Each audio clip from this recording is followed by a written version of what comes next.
एक बार की बात है। एक गांव में एक लड़का रहता था।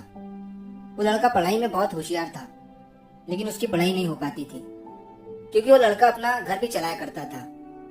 वो रोज अपने खेत में जाता, दिन भर वहाँ काम करता और शाम को घर वापस आकर वो थोड़ी बहुत पढ़ाई कर लिया करता था।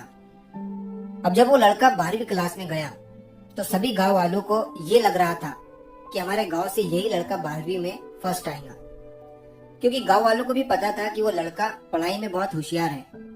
तो 12वीं का एग्जाम आया, लड़के ने एग्जाम दिया और जब 12वीं का रिजल्ट आया तो वो लड़का किसी कारण से एक सब्जेक्ट में फेल हो गया। जब गांव वालों को ये बात पता चली तो सारे गांव वाले उस लड़के को ताने देने लगे और उसका मजाक उड़ाने लगे। वो जब भी अपने घर से खेत की तरफ जाता तो उस रास्ते पर उसे जितने लोग मिलते वो सब उसे ताने देते रहते। अब वो लड़का लोगों के ताने सुनकर बहुत परेशान हो जाता है और ये बात वो अपने उस्ताद को बताता है कि उस्ताद जी, मैं जब भी अपने घर से खेत की तरफ जाता हूँ तो उस रास्ते पर जितने लोग मुझे मिलते हैं सब मेरा मजाक उड़ाते हैं। तो उसके उस्ताद ने उसे कहा कि तू ना एक काम कर, एक बड़ा सा लोटा ले और उस लोटे को पूरा ऊपर तक दूध से भर दे और जब तू उस रास्ते से गुजरे तो तू उस लोटे से दूध का एक बूंद भी नीचे गिरने मत देना। लड़के ने एक दिन वैसा ही किया।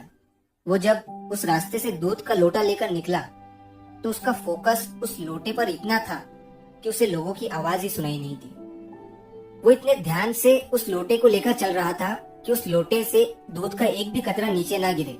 इसकी वजह से उसे लोगों के तानों की आवाज सुनाई ही नहीं दी।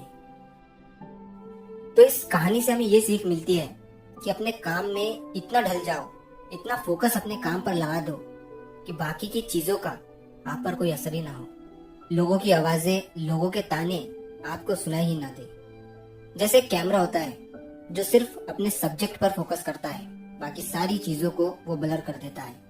तो बस आपको भी उसी तरह अपने काम पर, अपने टारगेट पर फोकस करना है। बाकी चीजें तो अपने आप ही ब्लर हो जाएंगी।